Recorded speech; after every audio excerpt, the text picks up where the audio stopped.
காவலர்களின் அடிப்படை மாத ஊதியத்தை 18,200 ரூபாயிலிருந்து 25,000 ரூபாயாக நமது டிவிகே அரசு உயர்த்தும். அதிக மன அழுத்தம் உள்ள பணிகளில் ஈடுபடும் காவலர்களுக்கு பணிப்படியாக மாதம் 1000 ரூபாய் கூடுதலாக வழங்கப்படும். காவலர் நலன் மற்றும் பணி நிபந்தனைகள் சட்டத்தை, அதாவது police welfare and working conditions act, நமது டிவிகே அரசு இயற்றும். அச்சட்டத்தின்படி காவலர்களின் பணி நேரங்கள் முறைப்படுத்தப்படும். அதிக பணி சுமை கொண்ட காவலர்களுக்கு வாரத்திற்கு ஒரு சுழற்சி முறை விடுமுறையை உறுதி செய்யப்படும். சலவைப்படியை, அதாவது வாஷிங் அலவன்ஸ் 500 ரூபாயிலிருந்து 1000 ரூபாயாக உயர்த்தப்படும்.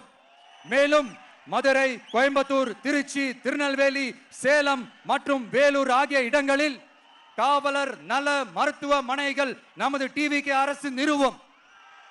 பெண் காவல்துறை பணியாளர்களுக்கென தனி ஓய்வறைகளும் நடமாடும் டாய்லெட் யூனிட்டுகளும் அமைக்கப்படும்.